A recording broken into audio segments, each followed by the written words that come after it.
class warriors. So unfortunately, that phrase is rarely used. But I think the catchphrase is the middle class. They're both focusing on the middle class. But we have this ever-expansive definition of what the middle class is: people from $20,000 a year to $200,000 a year. But I think, the silver lining in the current crisis is that, finally, after years of ignoring what's happening to the nation's workers, the candidates are starting to talk to some of these issues: foreclosures, high debt levels, the large number of uninsured. I think Obama, has come up with some plans where he's really trying to address this, the freeze on foreclosures, to pump billions of dollars into investment in infrastructure, into green industries. And McCain, in his own way, is also trying to do it, mainly in the traditional Republican way of tax cuts, and he's hoping that there'll be a trickle down from investors and entrepreneurs down to help workers. Talk about how the candidates are talking about the working class. I mean, of course, the buzzword of Obama is the middle class. Everywhere he goes, it's a little hard for McCain even to say the middle class. I mean, in the debates, I think, in one of the first ones, he never said it once. But working class is out. Yes, you're right, Amy. Working class is out, but they do try to talk to the problems that average Americans are having, that people maybe earning less than $50,000 a year are having. The people who face foreclosures, the people who've been thrown out of work, the people who are, up to their eyes in debt. But they don't use the phrase working class. But I think both of them know when they campaign in Ohio, Wisconsin, West Virginia, North Carolina, Virginia, Pennsylvania, that a lot of people are hurting, and they're trying to address those issues. And they say, we want to do something. And Obama, I think in the past few weeks, has really learned from lessons from Hillary Clinton, that he wants to show that he's battling for them. I think for a long time, Congress, the president, and this is a big point I make in my book, is, for years, Washington was ignoring the squeeze on the nation's workers. Now, a silver lining in the current crisis is that, wow, people are saying, the nation's workers are hurting very, very badly. Wages have been stagnant. Health insurance is getting worse. 401ks are going down the drain. Americans are working more hours than people in any other industrialized nation. So I think, Obama, with his tax plan, wants to, reduce some of the inequality by, increasing taxes on those making more than $250,000 a year to help those down below. And he has some child tax credits and education credits I think are designed specifically to help those on the bottom most. Michael Zweig. There was some talk about the working class, particularly in the primaries, when the real question there was, can Barack Obama score with the working class? By which people meant white people. So, there was a kind of conflation there of race and class, and the idea that Hillary Clinton had a lock on the working class, forgetting that all these black workers who were voting for Obama are also in the working class. So I think that there was some opening there to talk about the working class. And there is a discussion, of course, of class war. Every time anybody talks about redistributing income down, oh, that's class warfare. Well, yes, it is class warfare to redistribute the income up. We've been living for 35 years in a period of intense class warfare, except the working class has been losing. And part of that class warfare is to deny that there are classes and to deny that any of this dynamic is actually happening, so that people's attention are shifted elsewhere. And that's why I think that it's so important to keep talking about and bringing back into focus what is actually happening with working people in this country. There's this great quote from Warren Buffett where he says, there's class warfare going on, but it's my class, the rich class, that's winning, because if you look at increased inequality in the nation, the wealthy are just zooming upwards while people in the bottom half, bottom quarter have really been squeezed very badly. I'd like to bring in Steve Zweig again on the, I'm sorry, Steve Early, I'm sorry. Steve Early in Boston. I'd like to ask you about the response of organized labor, which obviously has been the fulcrum of the American working class now for a century or more than a century, in terms of how the organized labor is responding to the current crisis, economic crisis and attack. We just heard news, for instance, that General Motors, which originally had negotiated a deal with the UAW to take early workers out, new workers out of their pension plan and give them 401ks. Now, with the crisis GM is facing, they're talking about reducing their contribution to that retirement fund, those 401ks for workers. How is labor responding to this crisis?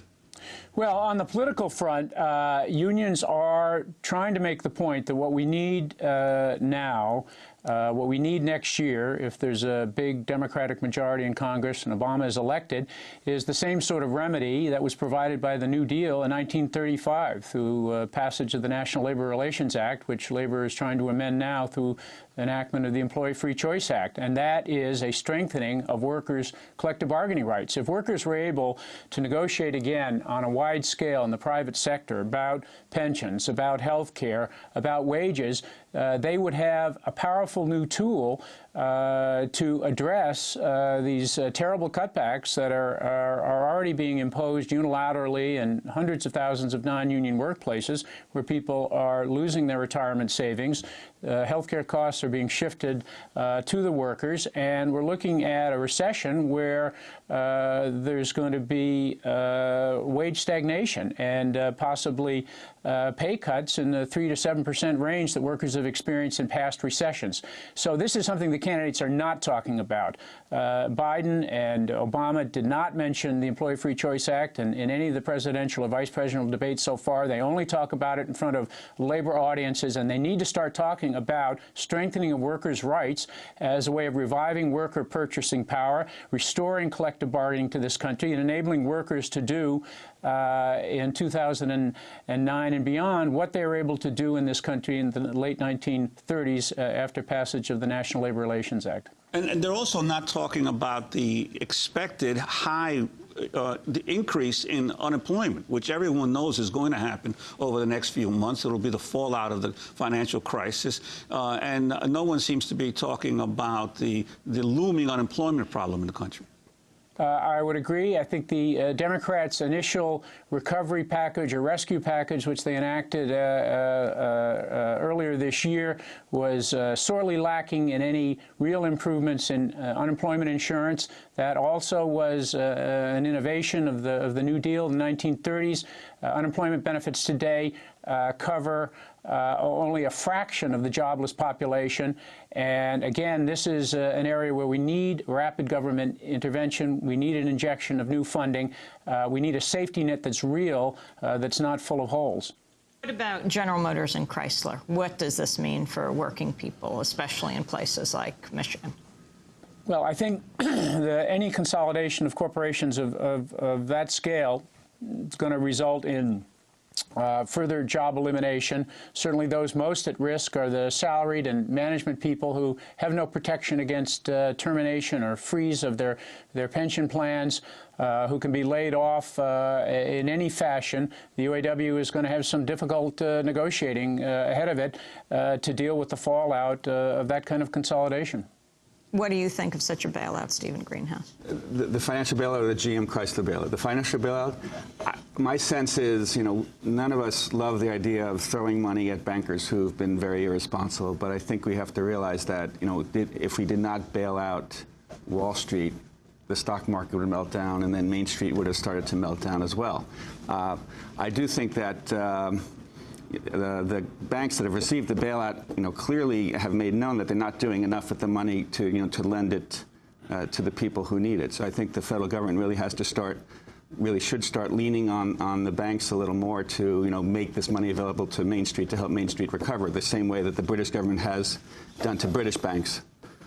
I'd like to ask about another looming crisis that gets very little attention so far, are the employee pension funds.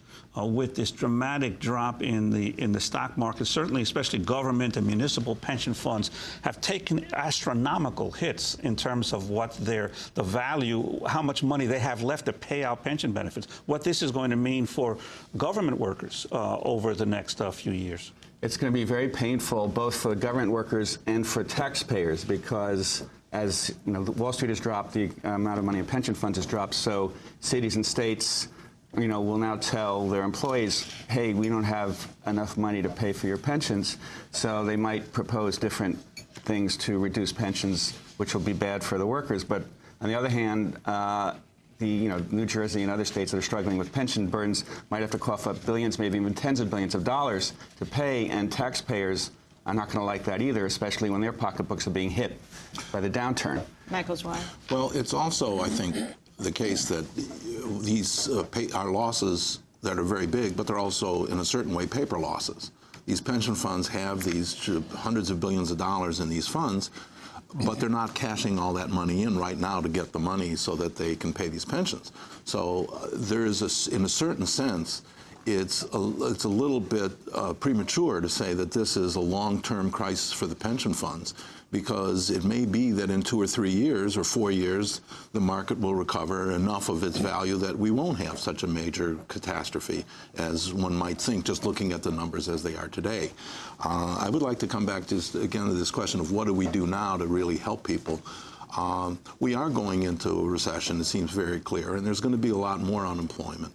One of the things that we did in our study is we looked at what does it take to stimulate the economy to get it back towards full employment in a way that helps ordinary working people and these economically distressed workers. And we have a stimulus package of around $220 billion that we think will